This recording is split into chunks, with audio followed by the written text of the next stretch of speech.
We've pushed it all up on site. It's the summers of 1909 and 1910. What would we see here on site?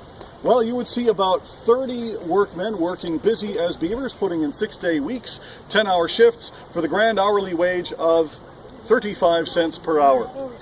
Not really very attractive by today's standards, but back then it was considered to be an okay wage.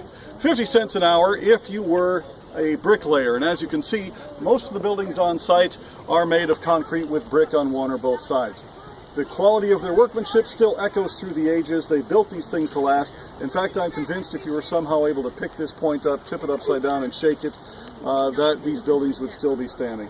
Now, the first buildings that they made were these ones over here. These were the barns. Originally, there were 3 of them. Unfortunately, the one closest to us burned in 1969. Since 1969 was the last year that this was a functional station, they made the decision not to rebuild the building. Now, we can understand their thought process. They were thinking, why rebuild a building for a station that we're closing? We get it. However, here in the future, we're taking a look at that decision as a historic site, and we're saying, oh, come on, man, we wanted that building.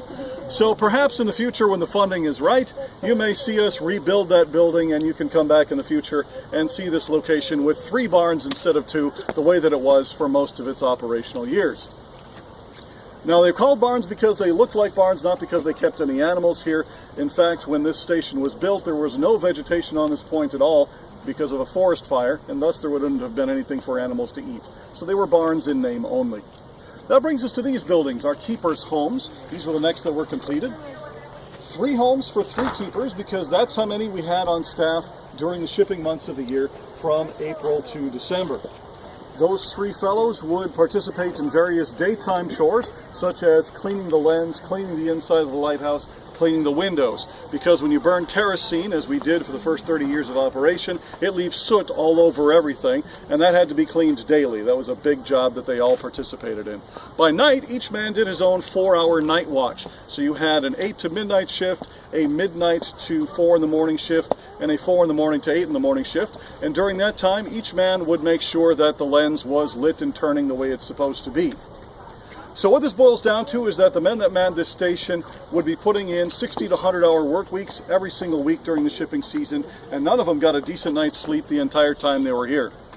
But they did it with a smile on their faces because there were guys lined up down the block and around the corner that wanted this job. It paid pretty well, it came with its own very fine accommodations, and it was considered to be a pretty prestigious job. Now, you may note some similarities between these buildings. They were, in fact, built identically right down to the paint on the interior walls.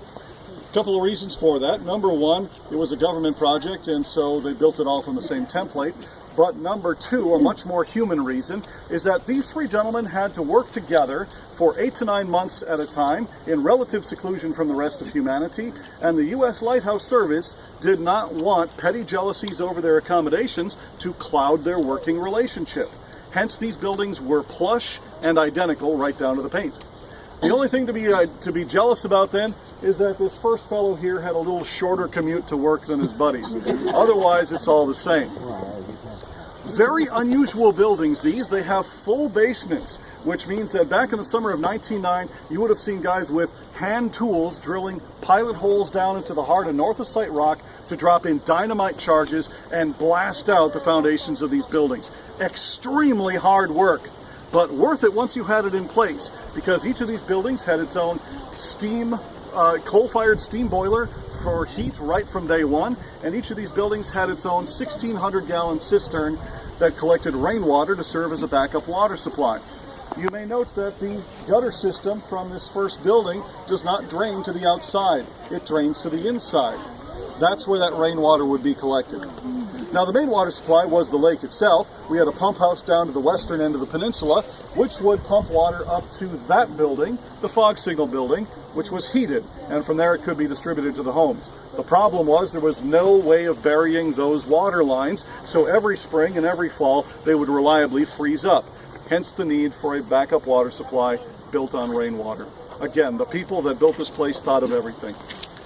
The next building that was created was this one over here. This is our oil house, and it is my personal favorite. I'm a bit of an oddball on the staff because I picked the ugliest building as my favorite. But when the apocalypse comes, that's where I want to be. 16-inch thick, steel reinforced, poured concrete walls with bricks on the inside and a half-inch steel door, built to withstand an explosion. Because that's where they kept the 50-gallon drums full of gasoline, which powered the air compressors for our foghorns in that building. And that's where they kept the 50-gallon drums full of kerosene, which lit the light station itself. So if you're going to convince 3 guys to come to the middle of nowhere, bring their families with them, which they would during the summer months, and park their families right next to several hundred gallons of gasoline and kerosene, you had to convince them that this was a secure location. Hence the bunker-like construction of the oil house. The only thing about it that isn't terribly secure is the roof, but that was again by design. In case of any sort of an accident here, that roof was going to blow straight to the moon, but leave the door and walls intact and protect this facility and the people that lived here. Fortunately, that is a theory which remains untested. There was never any sort of an accident of that kind here, but the idea behind it is sound. And speaking of sound, who could beat the 125 decibel foghorns sticking out the front of this building? Similar in audibility to a jet engine, you could hear it 5 to 7 miles out on the lake, depending on weather conditions. The particular song that we played was a 2-second blast of sound followed by an 18-second rest. Thus it would go off 3 times a minute anytime you had fog, snow, or rain on the lake. The idea was if you were on an oar boat and you were 12 to 15 miles out on the lake where you were supposed to be, you wouldn't hear the signal. But if you had drifted too close to shore, it told you 2 things. Number 1, that you were close to Split Rock Station. Number 2, that you were much too close to Split Rock Station, and it was time for you to check your navigation and get back out where you belong.